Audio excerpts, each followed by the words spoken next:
Assalamualaikum warahmatullahi wabarakatuh. Setiap detik bertemu dengan Allah. Bapak Ibu, saudara-saudara kaum muslimin yang berbahagia, Assalamualaikum warahmatullahi wabarakatuh. Nashkurullah syukran katsira bi qiraatil hamdalah ala hidayatihi wa taufiqihi alladzi nahnu na'isu biha. Ikhwani wa akhawati al-aizza wa asdiqa wa zumala, kama araftum al-an sa'ufassiru alaikum khutbati ala lughatil Indonesia khususan. Arju minkum afwan in wajadtum fiha khata'at. Setiap hari, setiap detik kita bertemu dengan Allah. Bapak Ibu, saudara-saudara sekalian, apabila kita mengatakan kepada orang-orang musyrik, jangan menyembah patung, itu tidak ada mudarat dan manfaatnya, mereka mengatakan, lalu siapa lagi yang akan kami sembah? Ya Tuhan kami, Allah. Tak pernah bertemu dengan Allah. Mereka tidak tahu bahwa setiap detik kita umat Islam bertemu dengan Allah. Setiap detik, kemana saja kita menghadap, kita bertemu dengan Allah. Tapi bertemunya ini tidak sama dengan orang-orang musyrik yang bertemu dengan patung-patung berhala. Beda. Kita bertemu, kita melihat Allah dengan mata hati kita.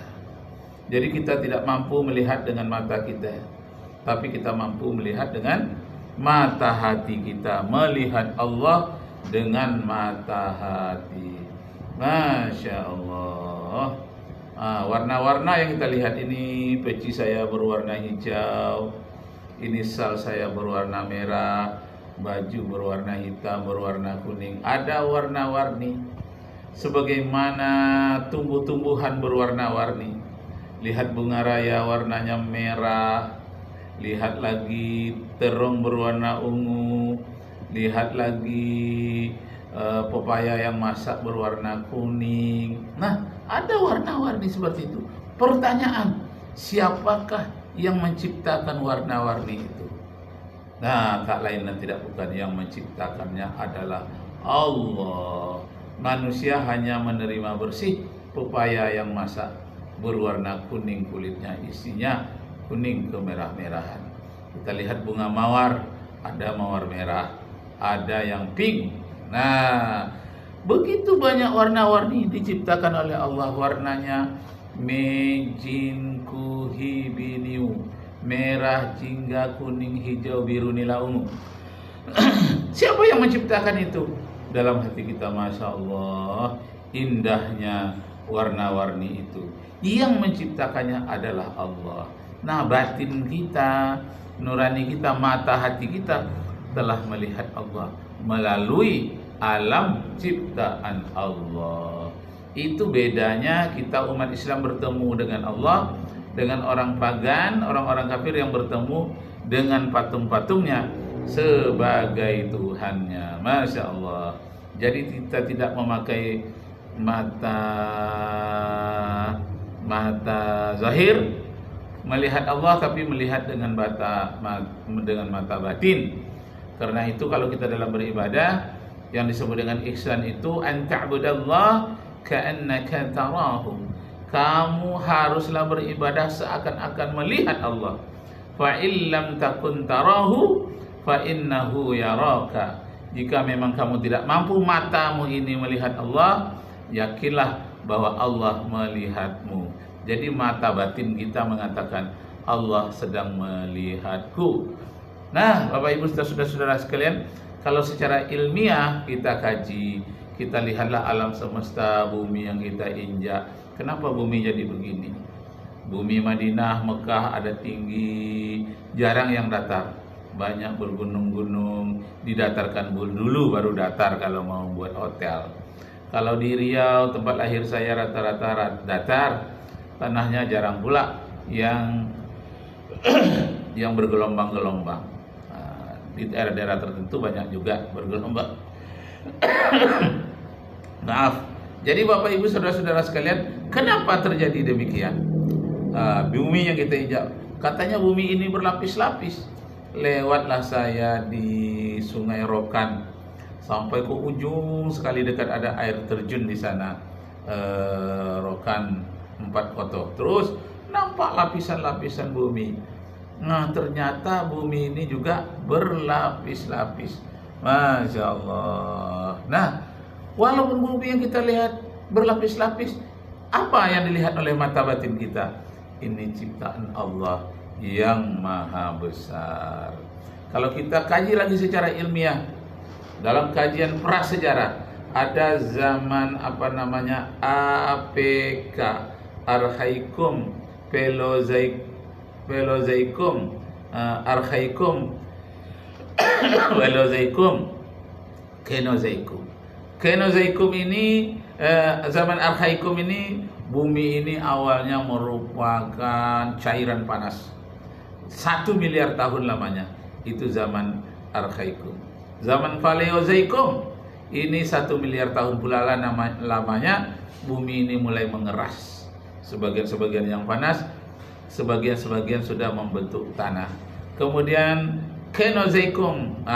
Ini zaman Kenozoikum, 3 miliar. Waktu itu sudah ada uap-uap air dan sudah ada tumbuh-tumbuh lumut dan terjadi kehidupan pertama di 3 miliar tahun ini. Nah, sekarang umur bumi sudah 4,5 miliar tahun.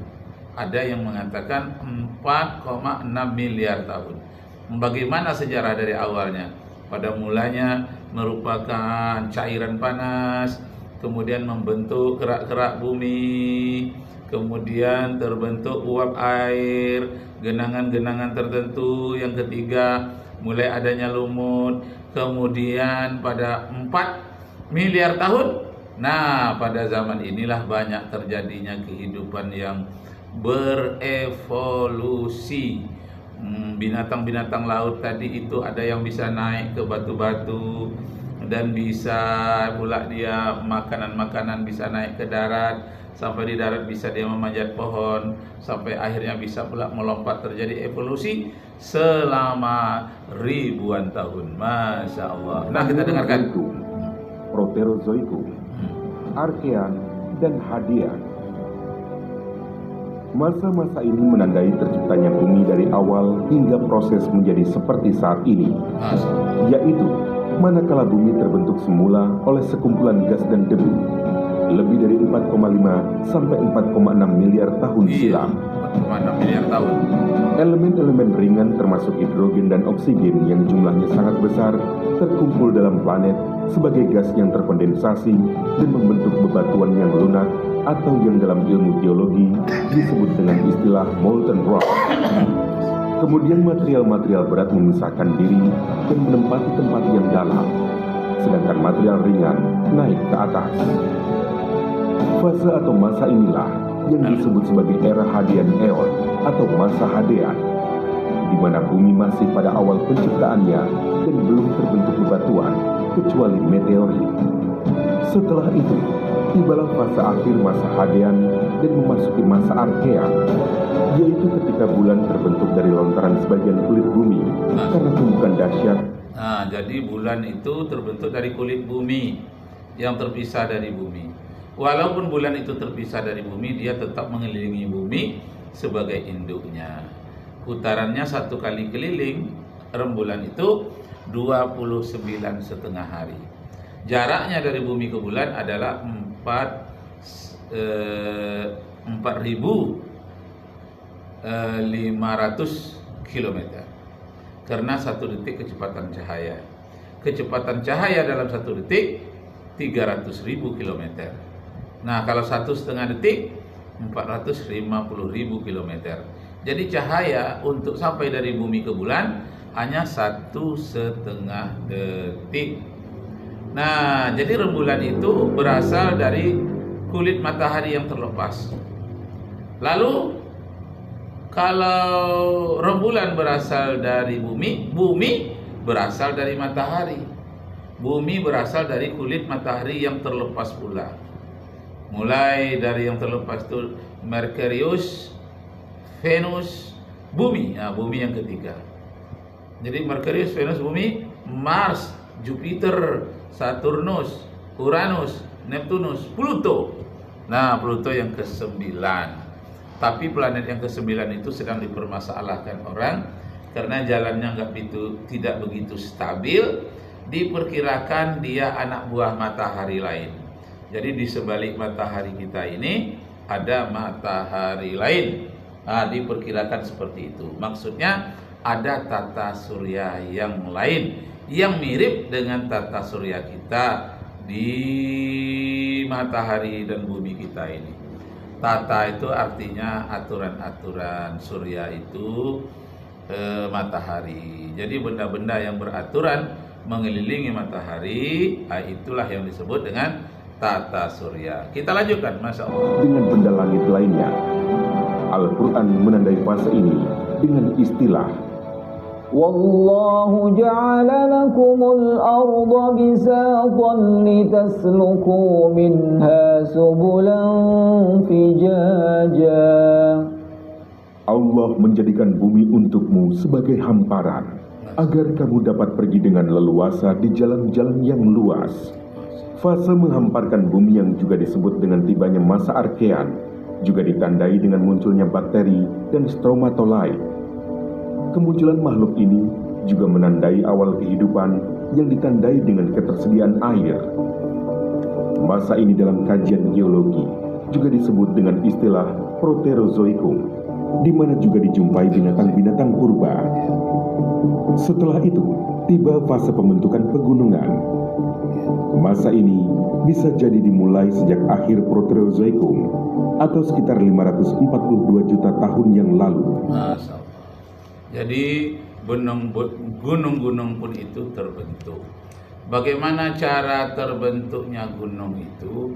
Ada disebabkan lava gunung itu dari dalam bumi ingin keluar, sehingga menonjollah bagian dari gunung itu lebih menonjol dibandingkan belahan bumi yang lain.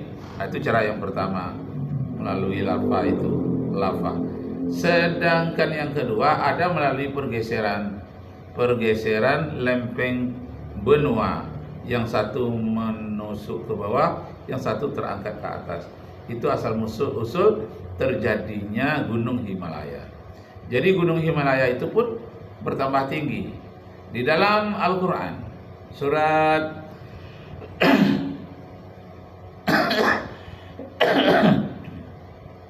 An-Naml surat 27 ayat 88. Wa taral jibalu tahsibuha jamidatan wa hiya tamurru marra sahab.